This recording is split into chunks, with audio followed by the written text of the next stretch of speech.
Hello everybody, it is me, jonesrmj here, and as you can see, I have a new unboxing video, guys. Now, before we do get into the unboxing video, real quick, I just want to apologize for my lack of uploads recently. As some of you guys know, I am currently a college student, and I'm in my senior year right now, so I am very busy with a lot of hard classes, exams, projects, all that kind of stuff as I finish off my last year of college. And not only that, I'm also in the process of applying for jobs, sending my resume out, doing all that fun stuff as well. So trying to get a job in this crazy market right now for when I graduate college next year. But yeah, so with all that going on, I'm just super busy right now. I just haven't really had the time to really upload videos, so I am really sorry about that. The good news for you guys, though, is there is a video that I'm currently in the process of working on. I'm hoping I can finish it in a couple weeks. Maybe I can get it out over Thanksgiving break when I have more time. And I also have this video right now, of course, a new unboxing video, which I know you guys generally tend to like my unboxing videos here and there as well whenever I have something new to unbox. So as you can see, I have a new phone right now. This is the iPhone 17 Pro. Now, for those of you guys who do not know, I currently have an iPhone 14 Pro. It's actually the phone that I'm currently recording with right now, and it has been serving me pretty well. I got it 3 years ago. I have the Space Black 256GB model, and it's still going pretty strong. I mean, it's 3 years old at this point, but the performance is still great. The only thing that's not quite great is the battery life. I mean, now the 14 Pro was never really a stellar battery life phone, even when it first came out, but my phone's battery has degraded pretty significantly. It is now currently at a 78% maximum capacity. And I did get the message from Apple basically saying like, hey, your battery is severely degraded. An Apple authorized, retailer can replace the battery for, service fee and whatnot. And I definitely did notice like, when I'm on campus, I do generally have to charge my phone throughout the day because of the battery being severely degraded, and also just the 14 Pro already not having like the greatest battery life in the world anyway. And so when, of course, I looked at what it would cost to replace the battery from Apple, it came to about $99, which is, I mean, I guess not too bad, I guess, all things considered. But I'd also decided to, just out of curiosity, since I had my 14 Pro for now 3 years, I decided to check my carrier to see if they were offering any deals. And it turned out they were. So basically, I could trade in my 14 Pro, and basically for the same price as what a battery replacement would cost for my 14 Pro, I could upgrade it to the 17 Pro. So I think that's a pretty easy decision right there. Would you rather pay $100 just for a new battery, or $100 for a new battery and a 3-year-old newer phone? I think the choice is pretty easy, so that's what I decided to do here. So as you can see, I have the iPhone 17 Pro. 256GB model, and you'll notice that I actually went with silver, which might surprise some of you since I've typically bought darker colored electronics. Like my iPhone 14 Pro is actually a space black one, and then my iPhone XS, which I had before that, was also a little space gray, I think is what it's called at the time, but also basically the black or the dark gray color as well. But this time you'll notice I do not have a black or space gray colored phone, and that is simply because, well, Apple does not make a black iPhone 17 Pro. They only make silver, which is what I have here. They have cosmic orange, which is kind of like that exotic orange color, and they have deep blue. And cosmic orange, I'm not really a big fan of. I'm not really a big fan of exotic colors. I'm more of a neutral color kind of person, so I wanted to get a neutral color. And deep blue, I mean, it did look pretty nice in person when I saw it, but I honestly just preferred going with silver. If they did have a black option, I probably would have went with that, but I decided to just go with silver, and it's not all that crazy. I mean, my Apple Watch Series 8, I mean, I do have a bumper case on it, but you can see it is a silver Apple Watch as well. So I figured, you know what, maybe I'll match my watch, and I do have a black case coming, which will, of course, cover up most of it, and it might be cool to kind of get a little bit of like a Stormtrooper look with like a black case and the silver phone, kind of like what I have with my watch here. But yeah, so I decided to just go with silver. It was the only neutral color they were offering, and I think it still looks fine. So that is what I have right here. This is the 256GB iPhone 17 Pro. I was actually debating between the Pro and the Pro Max. I could have also gotten the Max as well for a little bit more money as well. And I did hold both of them in my hands. And honestly, like, I mean, I do have decent sized hands. So the 17 Pro Max, in some ways did feel more comfortable, especially when I was like, if I'm like typing kind of like this, but I just decided to just go with the standard model again. It's what I'm used to. It fits in my pocket quite a bit better since I usually do take my phone with me a lot, especially when I go to like the gym. If I'm wearing like gym shorts, this is definitely the better phone to have in a pocket with, if you have like gym shorts.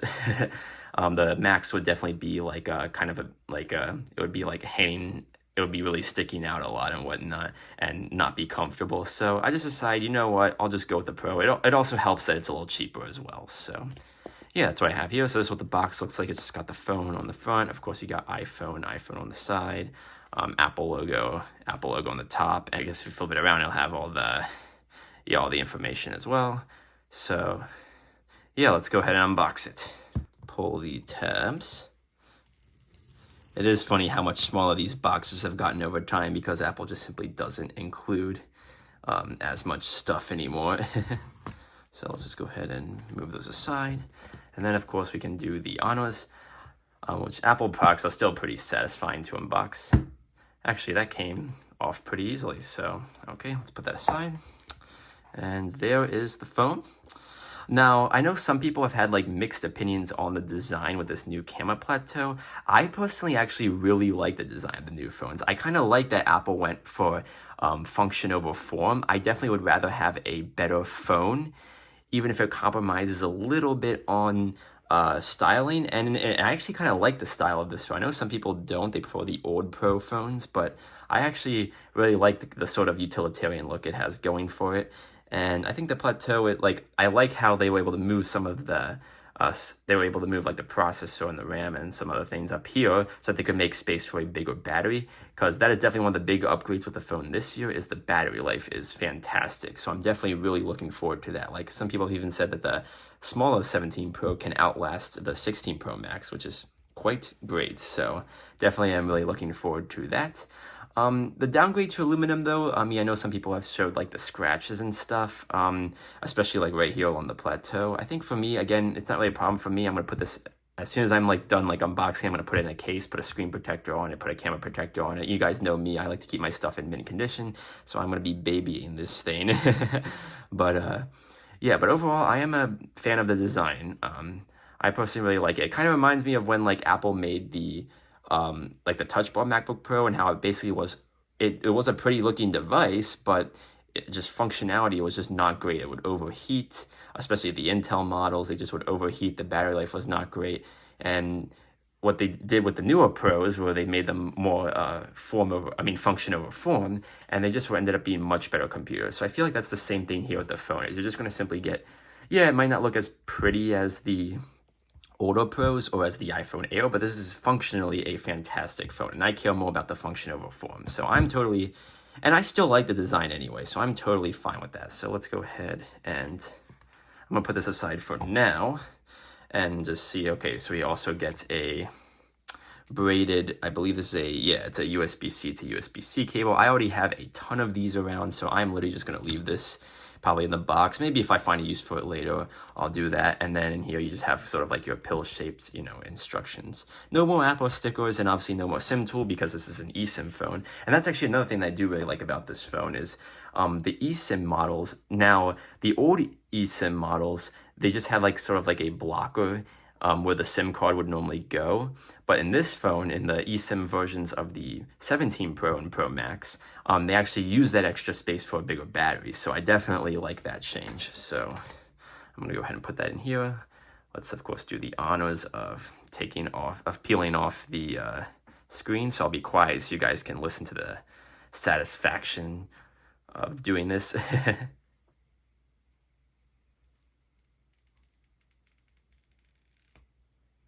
There we go, so satisfying. And yeah, there you go, there's the front of the phone. Now, first thing I'm gonna do right away is put a screen protector and a camera protector on. So let's go ahead and do that. Okay, I'm back. As you can see, I went ahead and get the screen protector installed on my phone. Now, you can probably notice already there's quite a different bit of an angle here, and that is because I actually switched. So right here, I have my iPhone 14 Pro. I went ahead and switched to my iPad camera just so that way I could have these phones side by side for the rest of the video, because I of course will need to transfer my data over as well. Plus I want to do a little bit of a side by side comparison as well. So sorry if there's a little bit of a drop in quality, if the angle is a bit more awkward. It's just my iPad, I have a I have a 2018 iPad Pro, so it doesn't have like a wide angle camera on the back, so I couldn't unfortunately get a better like view, so sorry about that. But as you can see, screen protector installed turned out pretty good, pretty perfect. I don't see really any dust under there. I do have a glass screen protector on here, and I also went ahead and put a camera protector on here. Now this one's a little bit trickier because you'll notice there's still a little bit of like you see when I press down it goes away, but there's still a little bit of like, I guess, separation, so I'm assuming that'll just take some time to kind of settle. But regardless, pretty much got a perfect screen protector install, which I'm very happy with. Now, before we go ahead and like turn this on, just to do a quick little comparison, actually, let me go ahead and put this down real quick. Again, this is my current phone. It's the iPhone 14 Pro. As you can see right here, kept the case screen protector on pretty much in mint condition. Real quick, I'll just kind of show you real quick. I'm still like pretty happy, you know, with this phone, but this is really the main reason, again, why I ended up upgrading was my battery capacity. As you can see, is very low. And like I said earlier, if I were to upgrade the battery in here through Apple, it would cost about $99. But for the same amount of money, I can also trade this phone into my carrier and get a phone that's 3 years newer. So for the same price as getting a new battery, I can also get a new battery in a phone that's 3 years newer. So that's really the ultimate reason why I decided to do that. Now let me go ahead and let me take this phone out of the case just so we can do a little bit of a comparison. So here is my space black 256 gigabyte iPhone 14 Pro. You can see a couple of changes, I guess, with going with a phone that's 3 years newer. You can see, of course, the main one is we have Lightning on here, whereas we now have USB-C on this phone. That was introduced in the iPhone 15 Pro, and of course, obviously the 16 and the 17 Pro are going to have it as well. You also will notice, maybe it's a little bit hard to see, but we do have an antenna band here, but there's no longer an antenna band here because the gigabit LTE band, I think, has now been moved around the camera plateau. There's like a band that kind of goes around it. In addition to that, the iPhone 14 Pro, if we flip it over here is the ultra wideband for 5G. It's located right here on the iPhone 14 Pro below the power button. But obviously on the iPhone 17 Pro, we have the camera control button right here, which was introduced back with the iPhone 16 Pro, and of course it's also made its way over to the 17 Pro as well. And then the ultra-wideband has now been moved to the top of the phone, which honestly, I've heard some people complain about this change. I don't really know why. This honestly makes sense. If you think about it, this is where antennas on old phones were, so it honestly makes perfect sense. And besides, I'm going to have a case on it, I don't really care. And if it improves, you know, the signal, obviously, it's totally fine. And then on the other difference is, of course, we have, instead of a mute switch, so on the iPhone 14 Pro, we have a mute switch right here. We now have the action button instead. So the action button, of course, can also be used to mute and unmute the phone, but you can also customize it to do other things as well. Also, of course, some other differences are here is like the back of the phone side by side. Obviously, the iPhone 14 Pro has stainless steel running around it with glass on the front and back. The iPhone 17 Pro has an aluminum unibody. We still have this spot right here is obviously glass to still allow for the MagSafe and the wireless charging. But we have this camera plateau up here, and we now have an aluminum unibody frame, which on one hand, might be, some people might view as a bit of a downgrade compared to stainless steel. I do really like stainless steel. I was in the minority that actually really liked it. I like the premium feel it has, and I like the way it looks. I like the premium feel it has, and I like the heft that it gives. I know some people didn't really like it and preferred titanium that they added in the iPhone 15 Pro and the iPhone 16 Pro. And then, of course, some people are complaining that they went back to aluminum here. But again, this phone is all about function over form. The reason why they went back to aluminum here is this phone does now have a vapor chamber cooling system, and the aluminum itself is the aluminum unibody is a lot better at handling heat. The titanium iPhones had some overheating issues from what I've heard. So again, aluminum might not be as premium, but it's still a premium material. I mean, don't get me wrong, this phone still does feel nice in the hand.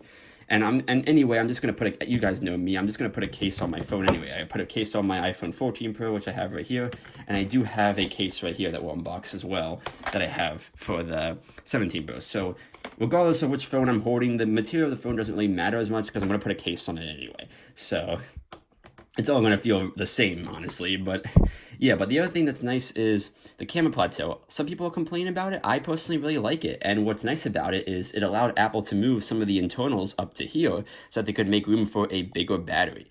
And that is one of the things that the 17 Pro and 17 Pro Max have been widely praised for. These phones have fantastic battery life, which is something I do really care about, because the 14 Pro, even when it was brand new, the battery life was so-so. It wasn't like bad, but it wasn't like great. And especially now that my battery's been degraded to like 78% capacity, I do usually find myself having to charge this phone throughout the day, whereas this phone is going to be a massive improvement in battery life. So I'm definitely really looking forward to that. Of course, we do have the same 3 cameras on the back. On the 14 Pro, we have, of course, I think this is the wide angle right here, 48 megapixel wide, and then we have the ultra wide and the telephoto, which are both 12 megapixels. On the 17 Pro, all 3 cameras are now 48 megapixels, and the wide and I think it's the wide and I forget if it's the ultra or the telephoto, but now both the wide and one of the other cameras, I don't remember which one, are both stabilized the same way. I forget the term for it. It's not optical image stabilization. It's something I think it's sensor shift stabilization, which is even better from what I've heard. So definitely I'm looking forward to the better camera. Of course, they still have LiDAR, microphone, and the flashlight. They've all been moved over here, whereas on the 14 Pro, they're kind of just tucked right here. I mean, I guess the other question some people might be asking as well is why I have, if I have the black 14 Pro, you might be wondering why I got silver. The reason why I got silver is I wanted a neutral color and they didn't have black. So I figured I'd just get silver, try something different. And I think silver this is a black case that I have right here, which actually, let's just go ahead and unbox it real quick. This is a Taurus case, which is exact same case that I had for my 14 Pro. I was pretty happy with it, so I decided to get the same one for my 17 Pro. But kind of tucked in there really good. There we go. So yeah, I got the same Taurus case. I was pretty happy with it. Not too expensive, protect my phone pretty well. And also, like, I'm the type of person who I want like a simple but protective case. So that's what I have right here. So let's go ahead and take it out. Yeah, you can see pretty much exactly the same as the 14 Pro, just obviously with a bigger cutout for the camera. Also, this one has a little bit more of a grippy material, which I do like. It should feel pretty nice in the hands. Of course, you still have the MagSafe ring and all that, so you can use MagSafe with this phone. And of course, you got the much bigger camera plateau because that'll go on like that, obviously. And one of the things I do like about this case is some of the cases do not protect the camera button. They just have like a big gap here, which I definitely want to get a case that protected the camera button. As you can see, the Taurus case, they do protect the camera button, which I do really like. So I definitely recommend this case. I'm overall pretty happy with it. The only time I probably recommend a different case is if you're somebody that's not as careful, because obviously this is not going to be the most protective case. I mean, it's going to be pretty protective for most situations. The camera lip, as you can see, is pretty high, and that combined with the camera protector, I'm sure will do a good job at protecting the phone. But just some things to keep in mind. If you're like somebody that is really clumsy and drops your phone a lot, you might want to get something that's even thicker and more durable, like an outer box or something like that. The Taurus case also comes with customizable buttons, but I don't really care about that. I'm just going to use the black ones that are on here anyway. So I guess let's go ahead and I'm going to actually put my 14 Pro back in its case.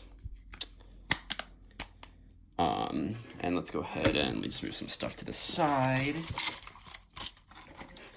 And then just going to give my 17 Pro a quick wipe down. I mean, one of the nice things about aluminum is it doesn't attract fingerprints as much as the stainless steel did. So this phone is definitely going to be, it's not going to attract as much dust or fingerprints which I definitely do like. So I'm just going to give this a quick wipe down real quick. Okay, looks pretty good. And let's pop the case in. Or pop the case on, I should say. There we go. And yeah, that looks pretty cool. I do like how kind of gives it a little bit of like, I feel like a Star Wars fan, kind of gives it like the Stormtrooper look, where you have like the black and white contrast. And then from the front, it literally looks exactly the same as my 14 Pro. I mean, let me move the phone box out of the way so I can hold them side by side better. So as you can see, here's my the 14 Pro is on the right. The 17 Pro is on the left. You can see from the front, they basically look identical. The 17 Pro does have a slightly bigger display, which you'll see when you power on. This is a 6.1 inch display. This is a 6.3 inch display. And then, all the buttons feel good. Power button, camera button. Yep, everything comes through. There was the cutouts for the speaker and microphone at the bottom, as well as a spot to put a lanyard. Yeah.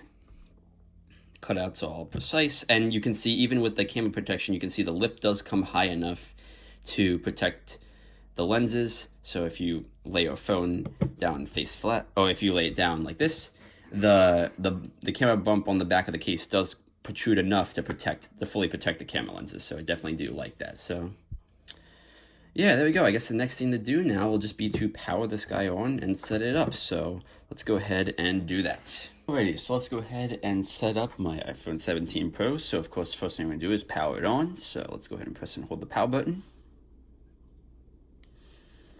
And of course, we got the Apple logo.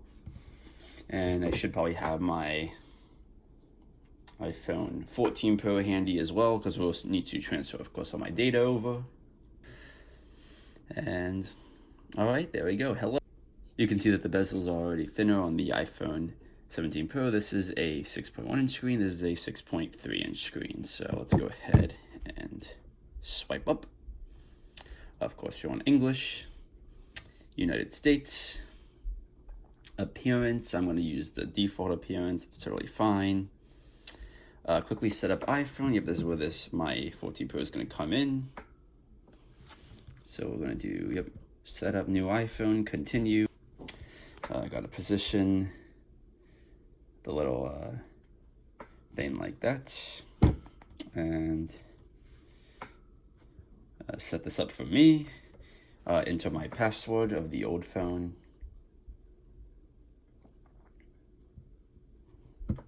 There we go. Let's actually center these a bit more.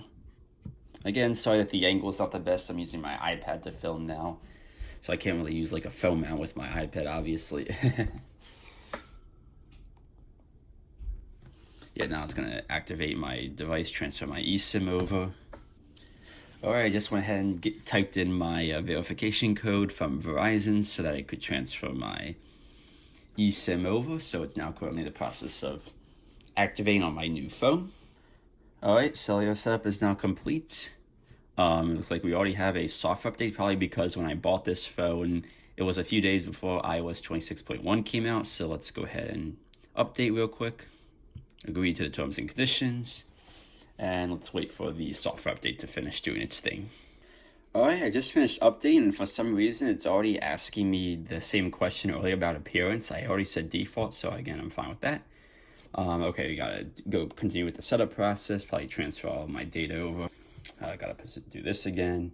I guess when it updates, it like has to do all this stuff again, since it restarts the phone. Setup for me, enter the passcode of my old phone. Data and privacy, yes, I agree to give all my organs to Apple. Oh, I was just saying that. Okay, Face ID, I gotta set that up real quick, so let's go ahead and do that real quick. Okay, now I have two options for transferring data. I can either download from iCloud or transfer from phone. I'll probably just do this. I mean, I've got time, and I mean, either way, this download from iCloud looks like I could use my phone sooner, but the data will be continuously downloading in the background, so I'm just going to do transfer from phone. I've got time. I'm not in a rush right now for anything, so I'm just going to do that. Alright, now here, make this your new iPhone. Here's everything that will be set up as you had on your other iPhone. So, yep, that all looks good. Let's turn on location services. I don't know why anybody would turn this off, because this is how you use, like, Apple Maps, Google Maps. Alright, I added my card. It looks like it says there's some additional steps to do in Apple Wallet, so I'll do that later. Let's continue. Apple Intelligence, that's right. So the iPhone 14 Pro does not have Apple Intelligence because they added in the iPhone 15 Pro and newer. So I now have access to that, which on one hand should be cool because, like, I'm obviously a comp sci major, I'm into tech and AI and all that, but Apple Intelligence has not really been that great so far. So, I mean, hopefully in the future they can update it and make it better, but I don't think I'll see myself using it too much just because, like, other AI out there are just much better, but we'll go ahead and set it up anyway. I'm not going to summarize that. I guess I'll turn on priority notifications. I'm not going to do the summaries because I heard the summaries can be hit or miss. Okay, now I got the action button right, because on the iPhone 17 Pro, instead of having a mute switch like we do on the iPhone 14 Pro, we have an action button that can be customized. Now, I think for now, I'm just going to keep it as a silent switch, just like with the 14 Pro, but just to kind of show you some of the other options. You have focus, you have camera, you have visual intelligence. Although I don't know why you do visual intelligence, because you can just press and hold the camera button to do that. Flashlight, voice memo, Shazam, translate, and magnify. And also, if you have the Apple Shortcuts app, you can also make your own shortcut, whatever you want. Accessibility and nothing. I don't know why somebody would do nothing. I'm just going to keep it at silent mode for now. Maybe I'll change it in the future, but I'm just going to go with that for now. Let's go ahead and center these again. There we go. All right, I tapped continue. Okay, there you go. Siri. Okay, yeah, I'll go ahead and do Siri real quick. Yeah. I know you can, hey Siri, type to Siri. Siri, of course, is also new on here as well, since it's powered by Apple Intelligence instead of the old Siri. Okay, looks like I gotta speak to Siri. Let me do that real quick. All right, there we go. Siri is now set up. Had to just say a few prompts. All right, just had to type in my Apple ID just so that I could re-download some apps. And now this is, of course, the fun process of transferring data. So we got to keep these phones next to each other for at least some time. It still says time remain estimating. Earlier on the other screen, it said that it would take about an hour and a half. I have a feeling it's not going to take that long, because ever since I started using, like, most of my storage is on my old phone used to be photos and videos, but then I started using iCloud photos, so it doesn't really need to and it already now says just an hour instead of an hour and a half. So I think this is going to go a lot quicker than it originally estimated, but we'll see. So anyway, I'll go ahead and let these phones do their thing, and then I'll be back when they're done. All right, looks like the transfer has completed, so let's go ahead and, I gotta do the Face ID. Okay. So restore completed. Apps and data will continue downloading in the background. Okay, that's fine. This actually took a lot less long than it said. It said about an hour. It probably took closer to like around 30 to 45 minutes. So that was nice. Of course, we got the new camera control button on the side. So yep, I know how to use it though. So let's continue. Okay. Welcome to iOS 26. Obviously, I already know about iOS 26 because I already have it on my 14 Pro. Let's just go ahead and, blah, blah, blah, liquid glass, all that stuff. Already know about all of that. And I think we are done. So if I tap get started, yep, we're going to be taken back to the home page, where if I go ahead and I got to unlock my 14 Pro as well. And wait, what? Okay. Interesting. But yeah, there we go. So you can see everything has transferred over. Okay, wait, why is that keep doing it? Keeps doing like the whole airdrop thing. But you can see, everything basically looks like it's transferred over. I'm gonna go ahead and just move that phone away, because I'm gonna probably get like it seems like it keeps trying to airdrop or something. I will say the 17 Pro did heat up quite a bit during the transfer process, but it doesn't feel as hot, though, as my 14 Pro has gotten at times, so I guess that vapor chamber is doing its job to keep this phone cooler. But yeah, the display, first glance, the display is quite nice. It's, even though the phone's the same size, like I said before, the bezels are a little thinner. You get a 6.3-inch screen on here versus a 6.1-inch screen there. It's also a brighter display. It looks like everything's still downloading, which is okay. So we'll let, of course, it do its thing. We of course have the camera button, so if you press on that, of course, it goes into camera. A bunch of new stuff in there as well. But what I guess I'm going to do now is, this is probably going to end the video now. Wait for everything to get set up and enjoy my new phone. And if you guys are interested in like a full review or more content on this phone, be sure to let me know down in the comments below. So yeah, that's going to go ahead and conclude the video. So if you enjoyed it, be sure to give it a like and subscribe so you do not miss my future content. And I will see you guys in the next video.